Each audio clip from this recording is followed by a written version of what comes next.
satu tombak, jadi agak meninggi sedikit sekadar apa? Satu jengkal kita lihat, kita kira-kira. Ketika sudah kayak demikian, fasholli raka'ataini, maka kita disunahkan untuk melakukan sholat dua rakaat, yaitu imma biniyati sholatul isyraq, atau dengan ada kalanya kita melakukan niat sholat isyraq, yaitu sholat terbitnya matahari. Jadi itu nggak pas waktu terbit, tapi setelah terbit matahari mulai naik qabla sekedar satu tombak. Jadi disunahkan sebelum kita sholat duha, kita disunahkan terlebih dahulu yaitu sholat isyraq. Wa dzalika inda zawali waqtil karahah. Itu kita lakukan ketika sudah hilangnya waktu kemakruhan. Fa innaha makruhatun min ba'di fardhatis subhi. Sebab karena sholat-sholat itu akan terlarang ketika selesai kita melakukan sholat subuh ila irtifa'i syamsi, sampai nanti matahari mulai naik. Nah, ketika sudah matahari naik qabla ruhin, kita disunahkan untuk melakukan sholat sunnah isyraq. Fa idza al-naharu wa madha minhu qaribun min rubu'ihi.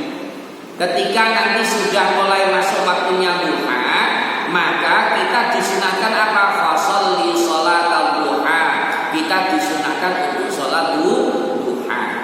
Lah sholat duha itu berapa rakaat? Ini boleh arba'an, pakai 4 rakaat boleh. Au sittan, atau pakai 6 rakaat. Au samaniyan, atau menggunakan 8 rakaat mentok sudah, tidak usah ditambah. Dengan cara bagaimana? Masna dengan kita lakukan dua. Jadi 2 rakaat salam, 2 rakaat salam.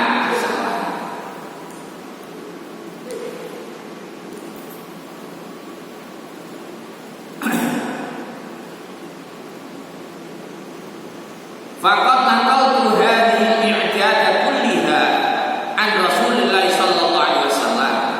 Jadi ini dengan bilangan ini 4, 6 atau 8 ini sebagaimana apa yang dilakukan oleh Rasulullah Muhammad sallallahu alaihi wasallam. Itu yang dari Rasulullah kan.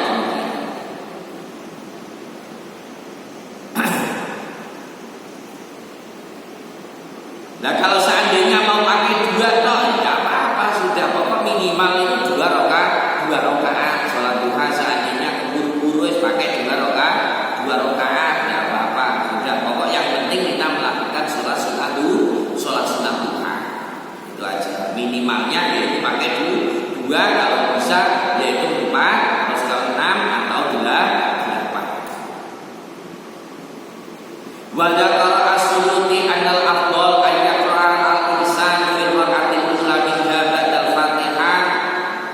surat wasyamsi bitamamiha wa bisanya al-fatihah wa surat wa duha wa tabi'u ala dzalika al-hajjah. Jadi kesunatannya ini kalau kita ikuti Imam Suyuti, beliau menyampaikan di rakaat pertama dan keduanya sholat duha tersebut ini membaca surah apa? Yaitu surat wasyamsi wa duha wasyamsi wa duha wa qamari dan seterusnya, itu sampai selesai. Nanti rakaatnya yang kedua menggunakan sholat duha, surah duha terus sampai ke belakang. Nah, saya nggak hafal Ustaz, ya semua penting baca baca surat itu hukumnya sunnah. Pokok kulhu pal kedua ya. Penting pokok kita melakukan sholat sunnah. Jadi itu yang harus kita lakukan ketika kita semenjak nanti matahari mulai terbit qabla ruhin. Dan sebab diantaranya sholat duha dengan sholat nanti zuhur ini tidak ada kesunahan sholat sunnah yang lainnya. Ya, sholat sunnah yang ada cuma itu saja, yaitu melakukan sholat duha. Sampai kapan waktunya sholat duha itu habis? Sampai nanti mulai tergelincirnya matahari atau masuk waktunya sholat duhur. Itu berarti habis sudah sholat duha. Seandainya misalnya sholat duha jam 11, sebenarnya masih belum duhur, masih belum ketika nanti menjelang sholat zuhur itu diajarkan oleh Rasulullah ada tidur yang namanya qailullah, yaitu tidur sebentar. Ini menjelang sholat zuhur kita disuruh istirahat tidur qadar atau apa qadri seperempat jam, sekadar seperempat jam sambil kita nunggu sholat zuhur. Ojo kedawan nanti pas nangis baru sholat zuhur jamaah ketinggalan malah jangan. Jadi diusahakan, makanya namanya qailullah, yaitu sholat tidur sesaat atau tidur sebentar sambil nanti kita selanjutnya akan melakukan sholat zuhur. Para jamaah rahimahullah, itu dulu yang bisa saya sampaikan pada kesempatan malam hari ini. Mari kita coba kita praktekkan dalam kehidupan kita sehari-hari dari apa yang sudah kita pelajari bersama. Ya coba terus mana yang mampu, mana yang bisa. Seandainya dengan bisanya baru bagiannya kalau naik masjid pakai kaki kanan, ya itu saja sudah ditekuni terus. Nanti besok-besok ditambahi masuk masjid melakukan tahiyatul masjid.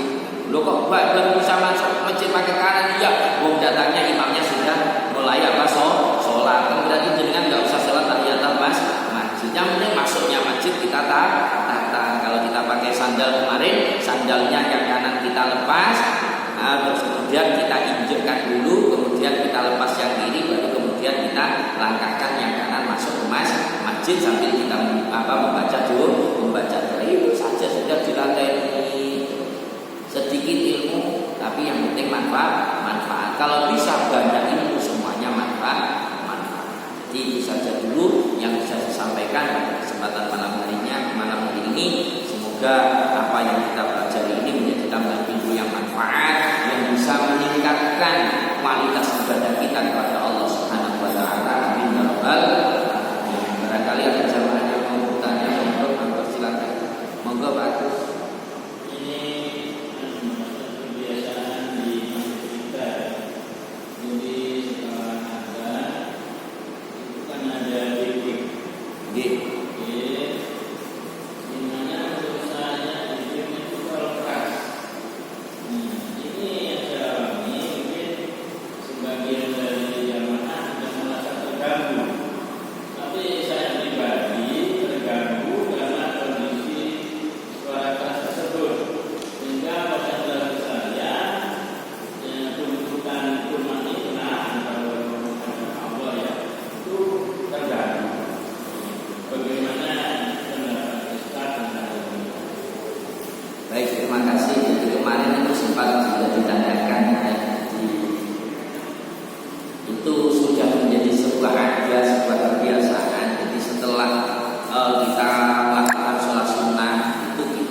mendayu-dayu sambil kita resapi seperti istighfar dan sebagainya, insya Allah akan membantu kita untuk semakin khusyuk kayak demikian.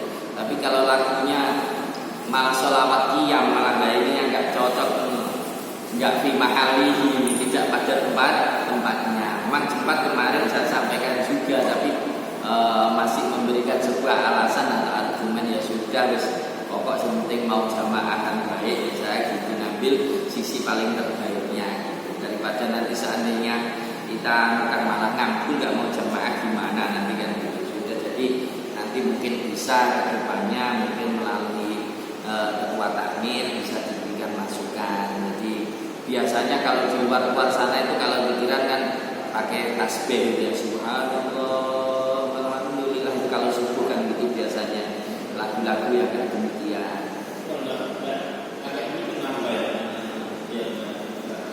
Apa ini?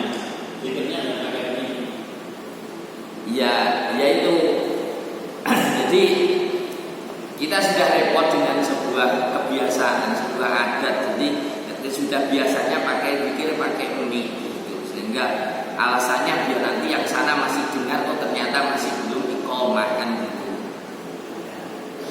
Enggak cuma itu, sebetulnya ada lagi yang masuk ke saya. Alangkah baiknya itu ketika sudah waktunya jamaah itu enggak usah pakai speaker atas. Sebab kalau pakai mic yang ini, pakai yang ini nanti masuknya ke atas ini. Ini orang yang sholat di rumah ketika dekat itu terganggu. Cuma saja kadang-kadang kita repot ketika kita nyampaikan ada orang jamaah kok nggak senang. Bahasanya terus dibalikkan.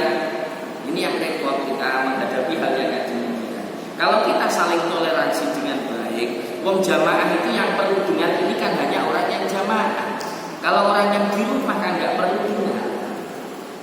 Gitu. Makanya saya dulu sempat memang ingat saya pernah nyampaikan kenapa mic-nya nggak dibagi aja, ada yang khusus untuk dalam, ada yang bisa naik ke atas, sehingga nanti ketika waktu jamaah seperti di luar rumah sana itu kan masjid ketika jamaah ini hanya mic dalam saja, salon-salon yang ada di dalam, yang atas tidak. Apalagi kalau suaranya yang keras, makanya saya terus terang nggak pernah mau pakai ini karena saya sadar diri kalau saya pakai ini terlalu mepet suaranya banter gitu.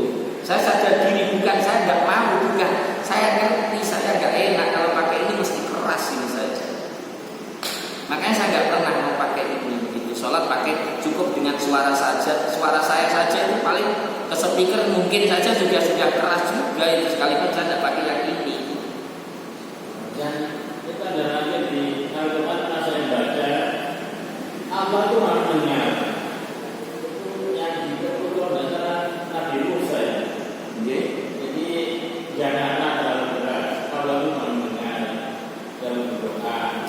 Ya itu kalau kita pakai ayat itu memang ada wala tajhar bisolatika wala tukhafid biha wa tamu baina dzalika sabila. Jadi jangan engkau keraskan, jangan terlalu berat, tapi wabtagu baina dzalika sabila, yang sedang-sedang saja kan.